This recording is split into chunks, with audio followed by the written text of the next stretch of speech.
Imagine you're sitting across from your new partner at your favorite brunch spot. The sunlight slants through the window, gilding the edge of your plate. You lock eyes across the table, coffee steaming between you. The conversation drifts from your childhood vacations to the stupid meme you saw that morning. You laugh at the same bad joke, lean forward when the other talks, don't check your phone once. According to peer-reviewed psychology research, this isn't just a feeling. Something physical is happening inside both of your bodies.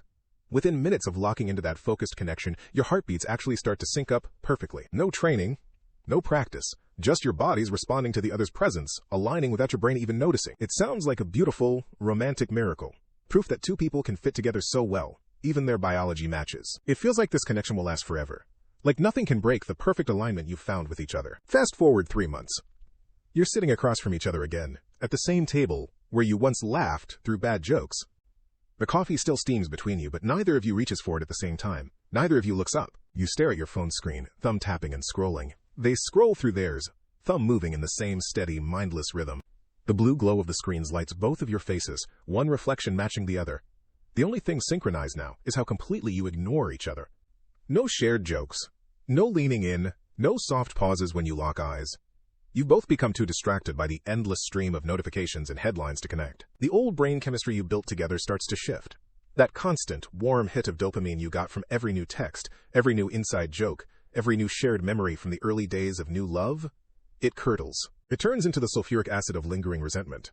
It sits heavy at the bottom of your stomach, unspoken, unaddressed, growing stronger with every minute of silent scrolling. Why does this happen?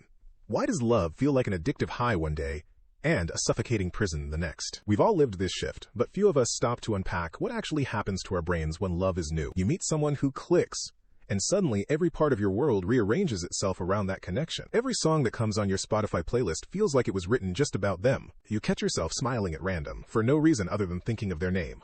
Your brain is literally being rewired by this new connection. It's not just a feeling. It's a full-scale biological overhaul. New love is so distracting, it can actually help you quit bad habits cold turkey. If you've smoked a pack a day for 10 years, suddenly the craving fades into the background. Your brain's reward centers are too busy chasing that new relationship high to crave the old vices you once relied on. You start saying, we, instead of I, without even noticing. You plan weekend trips as a pair before you've even talked about it out loud. That's not just a cute habit. It's a biological signal that your body and brain have already committed to this connection long before you consciously make that choice. You even experience what researchers call attentional migration. Your focus shifts almost overnight to capture every tiny, weird detail of their day. Take Leo and Maya, a couple I've known for years. In the first 2 months of dating, they were talking biological mirrors. Their posture matched when they sat across from each other at dinner. Their speech patterns aligned, so Leo started using the same little phrases Maya used, and she picked up his habit of pausing mid-sentence to laugh at her own joke. Even their sleep schedules shifted, slowly but steadily, to line up perfectly. They went to bed at the same time, they woke up at the same time. It looked like a miracle. It looked like the biological sync you read about in those research papers, the kind that's supposed to last forever. I've seen this same story play out 1,000 times. Most of all, I've lived it myself. Yes, even people who write about relationships get ghosted and stonewalled, just like everyone else. 6 months in, that perfect mirror starts to crack. The small, cute details you once celebrated start to rub you the wrong way. The little quirks that felt charming at first start to feel like nails on a chalkboard. The positive delusions that made Leo see Maya as someone almost perfect, someone who could do no wrong, start to fade. He stops overlooking the things that bother him. She stops pretending that every little habit of his is endearing. The rose-colored glasses that filtered out every flaw start to slip down their noses. They can't hold them up anymore. The filters fall away, and that's when the trouble really starts to creep in. The rose-colored glasses didn't just slip off and break. They left behind a clear, unfiltered view of every flaw, every quirk, every small habit that was once endearing but now feels like a constant irritation. The tiny daily annoyances that you once brushed aside with a laugh don't get smoothed over anymore. They stick, they fester. They turn into open wounds that neither of you bother to clean. That's when the Four Horsemen of the relationship apocalypse ride in, one after another, each one carving a deeper rut into the foundation of what you built. These aren't just random fights or bad days, they are predictable, repeating patterns that researchers have identified as the most reliable predictors of a relationship's slow, painful collapse. Each horseman paves the way for the next. The first one wears a groove into your daily conversations. The second pushes both of you further apart. The third shuts down all communication entirely. The fourth kills whatever warmth is left, dead to rights. Once all four have made camp in your relationship, the damage is already done, unless you catch them early and kick them out before they can put down roots. What starts as a small, annoying habit for one person becomes a full-scale invasion of the connection you once nurtured. The same biological sync that made your heartbeats align now turns into a synchronization of resentment. The horsemen don't announce their arrival with a crash. They sneak in through the small cracks you left unattended. They settle in before you even realize they're there. The first horseman to take hold is criticism. Instead of asking for what she needs directly, Maya starts fixating on every single one of Leo's perceived flaws. He leaves his socks on the floor after showering. He's 10 minutes late to every dinner reservation. He never remembers to send a text when he's running behind schedule. It feels like every word out of her mouth is a complaint, a judgment, a quiet attack on who he is at his core. Leo feels cornered and attacked, so he reaches for the second horseman to protect himself, defensiveness. He stops listening to what Maya is actually saying. He immediately turns every issue back on her, shifting the blame before he even lets her finish talking. If Maya's upset that Leo forgot their 6-month anniversary, he'll snap back that she never reminds him of anything anyway. Everything is always her fault, never his. Defensiveness closes every door to productive conversation, and that clears a straight path for the third horseman, stonewalling. Leo stops showing up for the hard conversations entirely. He sits on the couch right next to Maya while she cries and confronts him, but he doesn't say a word. He doesn't move. He doesn't react. He's there physically, but mentally? He's already checked out, already retreated into a separate space she can't reach. But the deadliest horseman of all is contempt. This is the real sulfuric acid that eats through the last of your connection. It's the eye roll the second you start talking about something you care about. It's the snarky, of course you would say that comment, that cuts deeper than any direct insult. It's the constant, unspoken feeling that your partner sees you as beneath them, less than they are. Once contempt takes root in your relationship, 80% of couples break up within 5 years. There's no coming back from that kind of quiet, systematic erasure of respect. So why do people stay when things get this toxic? Why don't they just walk away the second contempt takes root? The answer isn't weakness or stupidity. It's a dark, well-documented psychological trick that rewires your brain to crave the pain it should be running from. It's called intermittent reinforcement.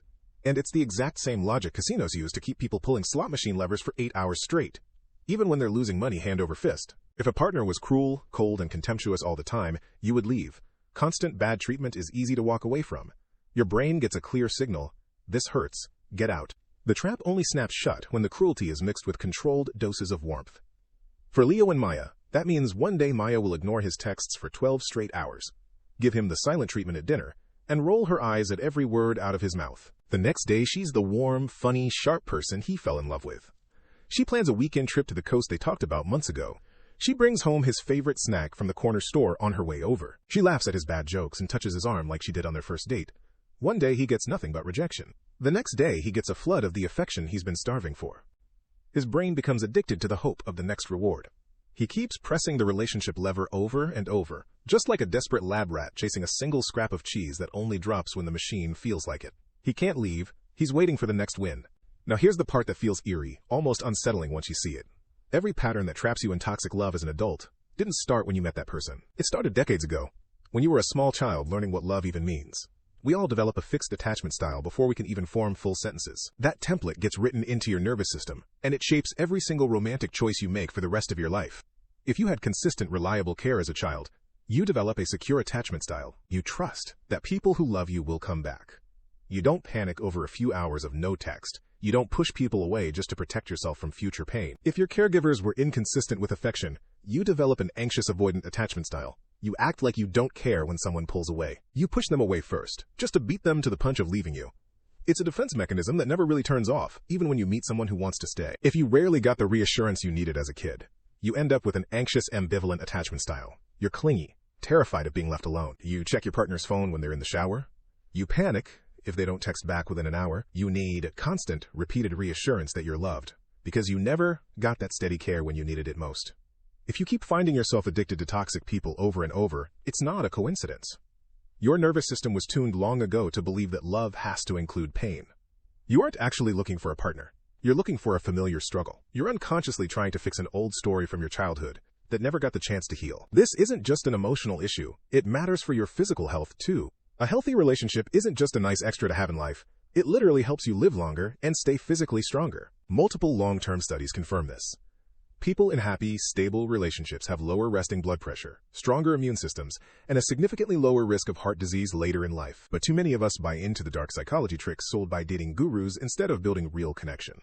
We're told to use absence to create obsession. We're told to act cold and hold back affection to make someone chase you. We're told to use silence to set arbitrary boundaries and strike at the perfect moment to gain the upper hand. While being grounded and consistent can build real respect, using these mind games as a manipulation tactic only builds a psychological bond based on fear and uncertainty. You shouldn't have to seed doubt in someone else's mind just to feel valued in your own relationship.